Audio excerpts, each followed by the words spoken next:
Ohio football wins their 5th game in a row. Newswatch starts right now.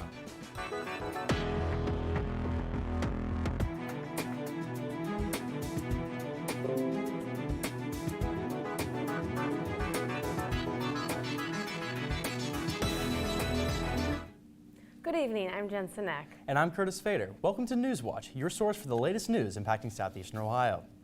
After the polls closed last night for the midterm elections, the party majority in both the House and Senate is still up for grabs. Political analysis predicted the midterms to be a red wave, which would not materialize as Republicans hoped. Isabel Rosales breaks down the crucial races still up in the air. We are thrilled at the unexpected high turnout. Voters showing up at the polls. We are thrilled at the unexpected high turnout. Voters showing up at the polls and making their voices heard. Election day is over, but key races remain uncalled as the balance of power in the Senate rests in the hands of a few swing states. A stronger than expected showing for Democrats, blocking a so-called red wave. Still, Republicans remain cautiously optimistic about winning control of the House. The American people are ready for a majority that will offer a new direction. Despite the battle for control of Congress remaining unsettled, a big boost for Democrats in battleground Pennsylvania. Democrat John Fetterman defeating Republican Mehmet Oz, a Trump-endorsed candidate, in their race for Senate. I never expected that we were going to turn these red counties blue, but we did what we needed to do. And a significant win for Republicans in the Sunshine State. Florida Governor Ron DeSantis delivering historic margins in key Democratic territory like Miami-Dade County. The people have delivered their verdict. Freedom is here to stay. The critical Senate race in Georgia projected to go to a runoff on December 6th. The showdown between Republican Herschel Walker and incumbent Democratic Senator Raphael Warnock may be key to determine which party is in control. The country is divided, and that's a lot of what we saw last night. On Capitol Hill, I'm Isabel Rosales. Last night, J.D. Vance won his bid for Ohio's U.S. Senate seat. The Republican beat Democrat challenger Tim Ryan in a hotly contested race that could help determine the balance of power in Congress. Vance and Ryan had been vying for the seat left open by outgoing Republican Senator Rob Portman. Vance ran a campaign with a message focused on the economy, energy development, and immigration. He argued that policies from the Democratic-controlled U.S. House and U.S. Senate fueled the country's rate of inflation. In his victory speech, Vance said he wouldn't forget the people who sent him to Washington. I'll never forget where I came from, and I will never forget the great people of Ohio. Thank you for this honor to serve you. I'll fight for you every day. Vance defeated Ryan by over 260,000 votes based on unofficial results. Meanwhile, every Republican statewide executive office holder in Ohio won their elections in a full sweep for governor, attorney general, secretary of state, auditor, and treasurer. Attorney General Dave Yost beat Democratic candidate Jeff Grossman, who is currently a current representative. Secretary of State Frank LaRose held off Democratic candidate Chelsea Clark and independent candidate Terpsihore Maris. Auditor Keith Faber and Treasurer Robert Sprague also won, respectively. Republicans have also maintained their veto-proof majority in both chambers of the Ohio legislature for the next session, while Democrats will add Ohio's first 2 Somali-American state lawmakers. All 99 Ohio House seats and 17 of the 33 state Senate seats were up for election yesterday. The GOP needs 60 seats in the House and 20 in the Senate to override a governor's veto of a bill, assuming the vote goes on party lines. In the state's high court, Republican Sharon Kennedy wins her bid to be the next Chief Justice of the Ohio Supreme Court. Kennedy is currently an Associate Justice on the Ohio Supreme Court. She was vying for the Chief Justice spot left open by outgoing Chief Justice Maureen O'Connor, who has to leave because of the state's 70-year-old age limit. Kennedy's win means her current seat is open for an appointment by Governor Mike DeWine, who is expected to assign a Republican to fill that role. Incumbent Republican Justices Pat Fisher and Pat DeWine won their bids for re-election against Democratic challengers Terry Jamieson and Marilyn Zazas. Republicans will have to continue to have a 4-3 majority on the bench. Republicans won big in Ohio, and some believe the Democratic message isn't getting through to rural America. Nan Whaley, who was the Democratic candidate for Ohio governor, only won in 3 counties: Athens, Cuyahoga, and Franklin. Former Ohio Democratic Party Chair David Pepper says more Ohio counties used to vote Democratic. Pepper says Democrats need to focus on their message and raise enough money to get the real message out to rural parts of Ohio. He says it will be tough for Democrats to win statewide until that happens. To find your local results, go to www.woub.org/election results. There you will find articles detailing vote counts and results for races across southeastern Ohio. Good afternoon, Southeastern Ohio Newswatch forecaster Jacob Van Cleve. Earlier before the show, and frankly all day, we were under a red flag warning. What does that mean? Well, that means our area is under a slight risk for elevated fire weather. What does that mean? That just means don't leave your cars running in areas like grass patches because you could ignite a fire there, or just be fire aware as you move into the night. We're still not under that warning currently, but it's still something to consider and be aware of tonight. Now, Athens, currently your temperatures are sitting at 54 degrees. You have clear to partly cloudy skies. Now, that pressure that's in the region is high pressure, and it'll eventually push off and out of the region. You'll notice that Athens tomorrow, that high pressure is still dominant though, with sunny skies, a high of 67 and a low of 41 degrees. Beyond Athens, you have temperatures in New Philadelphia 64, Newark 70, Parkersburg 70, and Huntington 72 degrees. Now, other than that, you have a little bit of a low pressure system here out towards the west that's going to bring some nasty snow. And then behind me here, you'll also see a hurricane off the coast of Florida. I'll talk about that and more in my full forecast later in the show. That's all I have for first weather. Back to you at the desk. Thank you. Ohio Attorney General Dave Yost says the state of Ohio is suing Family Dollar over deceptive pricing. The lawsuit claims the company advertises goods at one price on shelves and charges another price at checkout. This comes just days after Yost filed a suit against Dollar General for the same issue. Yost's lawsuit cites violations of Ohio's Consumer Sales Practices Act, saying Family Dollar engaged in bait advertising. He wants the company not only to pay for reimbursements, but a court order to make them stop doing this. Family Dollar was purchased by Dollar General in 2015 in an effort to reach lower middle-class households. Meigs County Sheriff Keith Wood announced his resignation in a press release on Tuesday. Sheriff Keith Wood said his resignation will be effective Friday morning, 11 a.m. Elected in November 2012, Sheriff Wood said the decision to resign was not an easy one to make, and he made it with my health and family as the top priority.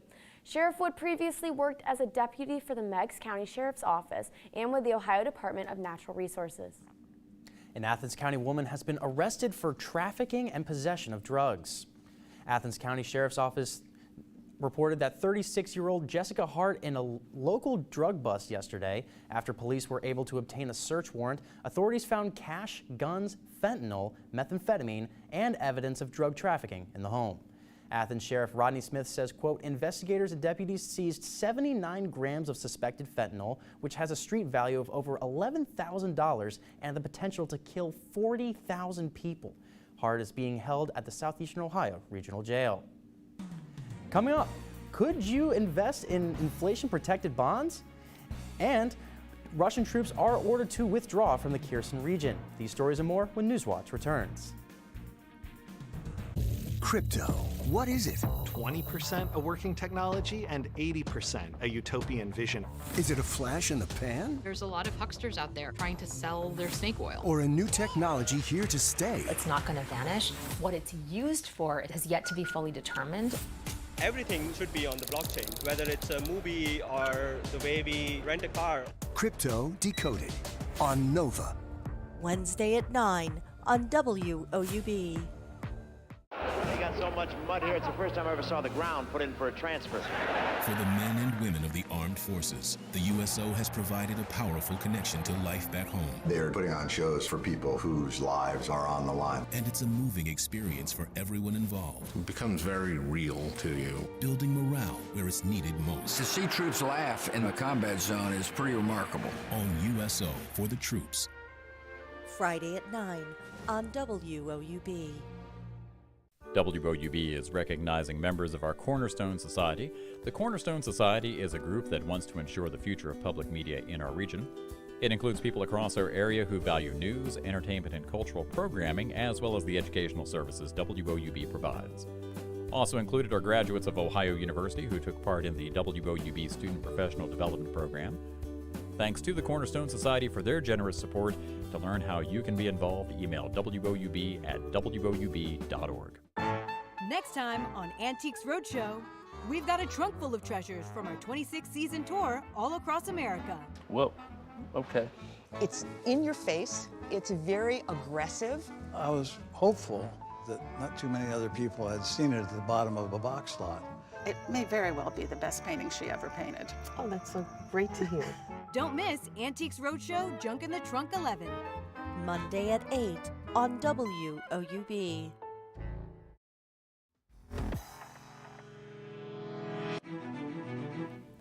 One guarantee way to beat inflation is growing in popularity, so much that demand actually crashed a government website. And now the Treasury Department has issued a new rate for Series I bonds. Meaning you can get a great return on those inflation-protected bonds, but should you consider them? Jen Sullivan has the latest on these types of investments. Silver lining for investors amid historic inflation? Series 1 savings bonds. But there are people in the economy who aren't doing well. They're actually profiting from this. Experts say the interest rates that you earn are fantastic due to the Federal Reserve's repeated moves to cool the economy and lower inflation. Analysts say demand has gone up tremendously because the I bond is protected from inflation and it offers a safe return. So if you want to put some money into a fixed income asset that is inflation protected, I bonds might be a great strategy for you. The Treasury Department has announced a new rate, saying it will pay 6.89% through April of next year. That's down from the bond's previously historic high of 9.62 rate, which caused demand to explode last month, briefly causing the Treasury website to crash. The Treasury said from November of 2021 till October 28th, when the deadline for that 9.62% rate expired, $35 billion in money flowed into I bonds. So that's people with money. Experts say if you decide to invest in these bonds, here are some possible downsides that you should consider. 1, you can't cash it out for at least 1 year. 2, it takes 5 years to get the total amount of interest. 3, the incentive might be short-lived because the rate could come down as the Fed continues to take action. And experts remind you to invest wisely. So I like to tell folks, don't invest any money that you don't need for at least 10 years. For today's Consumer Watch, I'm Jen Sullivan. Wall Street takes a tumble with stocks falling as we hit midweek. That's not great news for President Biden's stock market record. And according to the CFRA research, the S&P 500 advanced just 13% since Biden took office. That's the second worst record during the same amount of time in office since Jimmy Carter was in office. Out of the 13 presidents since 1953, Biden's presidency ranks 9th in terms of stock market performance. It's worth noting that stocks surged early in Biden's presidency, but the Federal Reserve's attack on inflation contributed to the slump. The defense minister of Russia orders withdrawal from Russian forces from West Bank in Kherson, Ukraine. The order for Russian troops to be withdrawn came during a meeting in Moscow between the Russian defense minister and the commander of Russian forces in Ukraine, General Sergei Survikhin. According to the Russian defense ministry, Survikhin said that Kherson-adjacent settlements in the current conditions cannot be fully supplied and function. NATO Secretary General Jens Stoltenberg says Russia has taken severe losses in its fight for Kherson. We have the same analysis that Russia has lost a lot, and they have actually dedicated around 80% of their land forces to Ukraine, and they have taken heavy losses. Defending occupied territory has become increasingly difficult for the Russians as Ukrainian forces disabled bridges across the Dnipro and attacked Russian supply lines.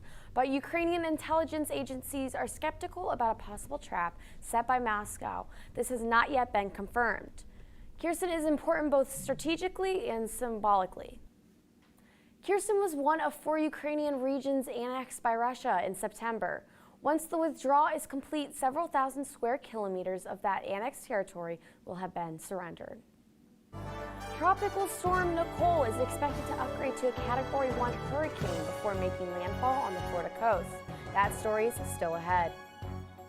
That's exactly right, Jensen. That tropical storm, almost hurricane, and then winter storm Alejandra. I'll talk about that and more for how Athens will be impacted in my full forecast when Newswatch returns. In the meantime, you can check us on social media. You can find us at YouTube, Instagram, and Twitter. They got so much mud here, it's the first time I ever saw the ground put in for a transfer. For the men and women of the armed forces, the USO has provided a powerful connection to life back home. They're putting on shows for people whose lives are on the line. And it's a moving experience for everyone involved. It becomes very real to you. Building morale where it's needed most. To see troops laugh in the combat zone is pretty remarkable. On USO for the troops. Friday at 9 on WOUB. Thanks to viewers like you, we've been able to tell America's stories on this PBS station. Help us continue to tell these stories now and for future generations by including this station in your charitable plans. Supporting this PBS station through a gift of securities is easy. To find out more, call the number on your screen or visit this website. Thank you. Crypto, what is it? 20% a working technology and 80% a utopian vision. Is it a flash in the pan? There's a lot of hucksters out there trying to sell their snake oil. Or a new technology here to stay? It's not going to vanish. What it's used for has yet to be fully determined. Everything should be on the blockchain, whether it's a movie or the way we rent a car. Crypto Decoded on Nova. Wednesday at 9 on WOUB. From Nashville, Tennessee's historic War Memorial Auditorium, celebrate songs of America's returning war veterans, co-written with top hit songwriters. Join forces with veterans in collaborative songs, born of hard truths that inspire and present the power of music to change lives. Stories from the front lines in lyric and melody, songwriting with soldiers. Friday at 10 on WOUB.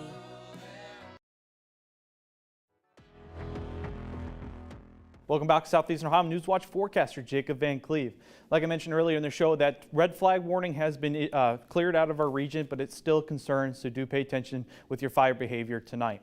Athens, you did see temperatures today reach up to 67 degrees. They now will cool down to 41 degrees as you still have that sunny skies that will impact those cooler temperatures overnight as that high pressure is still in the region. Athens, tomorrow you will notice the temperatures are still going to be warm with a high of 70 degrees, a low of 52 degrees, and partly sunny skies. Now as we continue on through the week, you notice this is looking really ugly Friday. Now what this whole region here is associated with Tropical Storm Nicole, which is expected to become Hurricane Nicole in the coming hours here, honestly. It is expected to make landfall tonight and it's going to bring some rain to the region. I'll talk more about that in a second.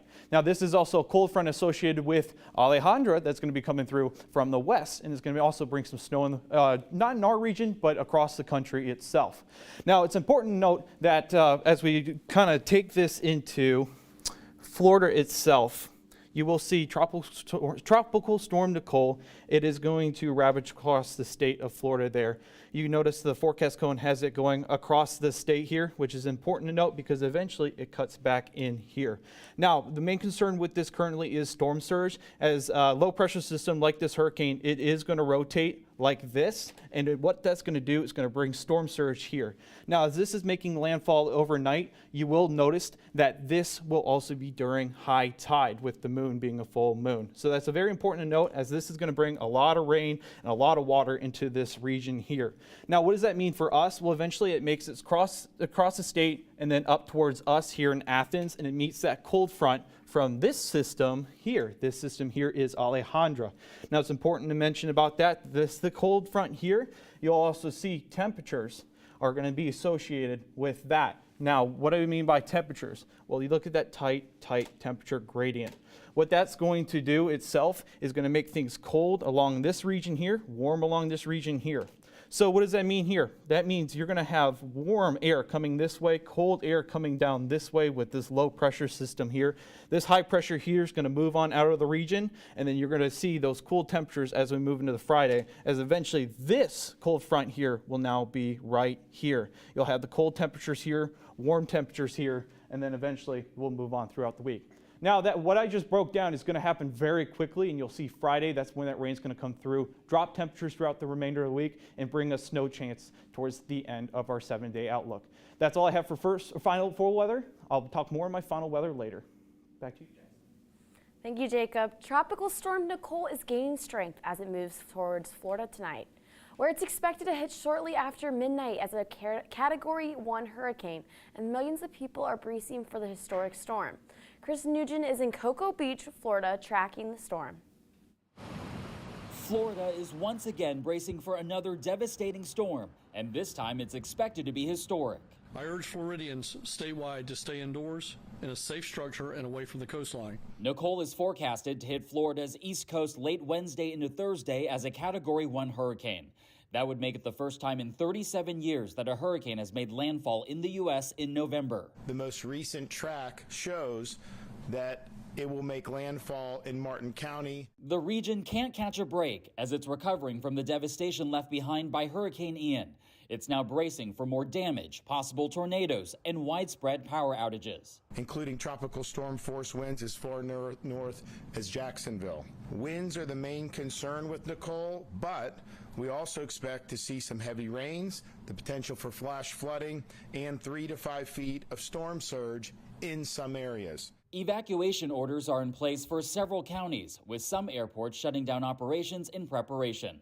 A total of 23 school districts are expected to close Thursday, as officials urge all Florida residents to take precautions before it's too late. There may come a time during and after the storm that local governments cannot immediately send first responder into harm's way to assist you. So therefore, make sure you have everything that you may need. In Cocoa Beach, Florida, I'm Chris Wynn reporting.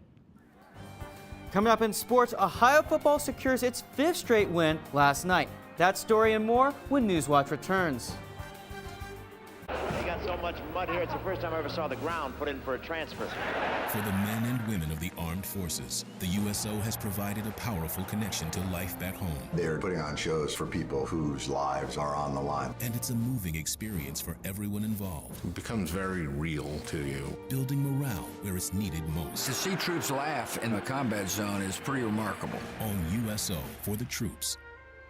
Friday at 9 on WOUB. Crypto, what is it? 20% a working technology and 80% a utopian vision. Is it a flash in the pan? There's a lot of hucksters out there trying to sell their snake oil. Or a new technology here to stay? It's not going to vanish. What it's used for, it has yet to be fully determined.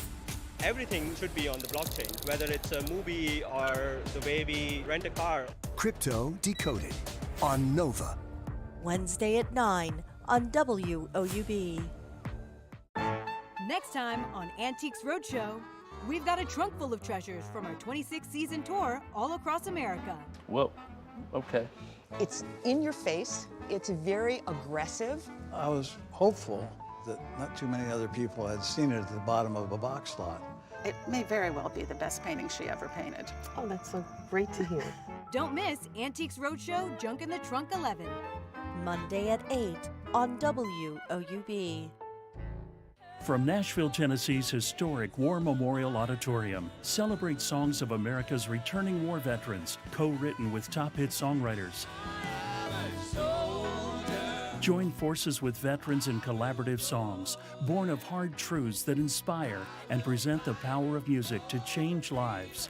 Stories from the front lines in lyric and melody, songwriting with soldiers. Friday at 10 on WOUB.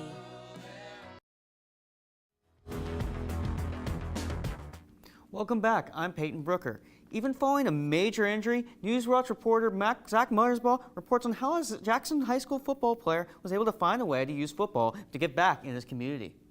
After sustaining a fracture to his C5 vertebrae, it was unknown whether or not Ethan Crabtree would be able to kick for the Ironmen again. Crabtree had made a plan prior to the season to create a non-profit based on his kicking stats, and it was because of the people around him that he was able to continue his plan. I would say to get through that was probably just, friends, family, my football team, great coaches, just a great community surrounding behind me. Kicks for Coach is a non-profit organization where Crabtree donates one coat for every field goal, extra point, and touchback he accrues. and he got the idea through his former teammate and mentor, Grant Maston. I noticed that he was very involved in the community. He was a great person. He won our J Spires Award, which means just like he is a pretty much perfect human being. But while Crabtree plans to return to the gridiron next year, he acknowledges it will be hard to return. However, his teammates and coaches were a big help in getting him back to the right place. They are a team. You know, it is a brotherhood in a lot of ways, and they all have really supported him throughout the process and helped lift him up. But his recovery and return to football is also due in large part to him. Well, I think his resilience really showed that he was not going to give up. You know, he's come out here every day working, doing what he was allowed to do. Through all this, though, Crabtree has been looking forward to his return to the field. Just getting in a little bit to kick when I can, just at practices or when I'm on my own time. I live for it. It's my favorite thing to do. From Newswatch, I'm Zach Mothersbaugh. Crabtree is hoping that his probable return next year will lead him to ability to continue kicks for Coats. Ohio football team has now won 5 straight after its huge victory, 37-21 victory last night against the Miami Redhawks. A dominant second-half performance propelled the Bobcats to the win. A big part of the Bobcats' success came from quarterback Curtis Rourke, who threw 3 touchdowns, 2 that were to wide receiver Jacoby Jones. The Bobcats totaled 556 yards on offense. Head coach Tim Albin hasn't been impressed with what he's seen out of his team as of late. The team has been resilient all year. We challenged them going into the game to have great growth with a bullseye on their chest. You know, being at the hotel all day, and they responded. Bobcats are now prepared to take on Ball State next Tuesday. And Ohio women's basketball hits the road at Longwood tomorrow night. The Lady Bobcats look to seek out their first win this season after a close 74-67 loss to Long Island University. Ohio will look to their familiar face with senior leader Caitlin Kroll after scoring 15 points in her last outing. The team will have to look to improvement to search out their first win. Tip-off is scheduled for 7 p.m. at Farmville, Virginia, and it's going to be a tough road for this girls basketball team as of late. Yeah, definitely. I mean, losing 2 great starters in Hooks and Erica Johnson, that's going to be definitely tough. But for the meantime, let's kick it over to our weather extraordinaire, Mr. Van Cleve, for a final look at your weather. Yeah, thank Curtis. I got to do this real quick, but you will see you have that main issue of weather on Friday. Now, that's what's going to come through, going to bring us our cold front. It's going to drop those temperatures Saturday, Sunday, and Monday. And then Tuesday itself, you will see that little chance of snow.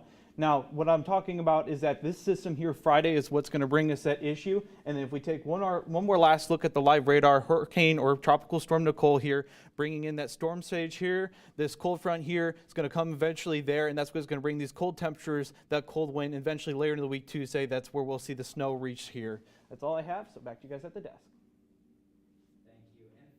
Tonight, the Macy's Thanksgiving Day Parade is still nearly 3 weeks away, but its inflatable stars were getting a test run. The parade's balloons were put through the paces at New York's MetLife Stadium. The airborne floats were inflated and prepped before a test flight to gauge real-world conditions. Some of the balloons are as tall as a 5-story building. Back in September, some of them had field training at Stevens Institute of Technology in Hoboken, New Jersey. This year's balloon lineup includes Bluey from the popular animated series, Sinclair's Dino, Stuart the Minion, and astronaut Snoopy. The Macy's Thanksgiving Day Parade dates back to 1924. And that does it for our broadcast this evening. Thanks for watching. For all of us here at Newswatch, I'm Jensen Mack. And I'm Curtis Fader. Stay tuned for the PBS NewsHour coming up next. And remember, you can find the latest news anytime at WOUB.org. And we leave you with a look at Miami, Florida as Nicole looms over the city's coast. Have a great night.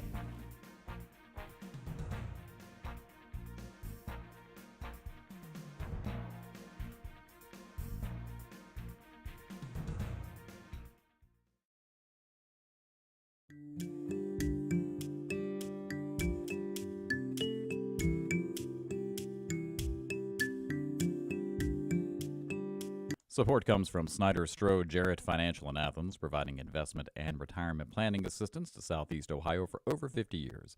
Snyder Strode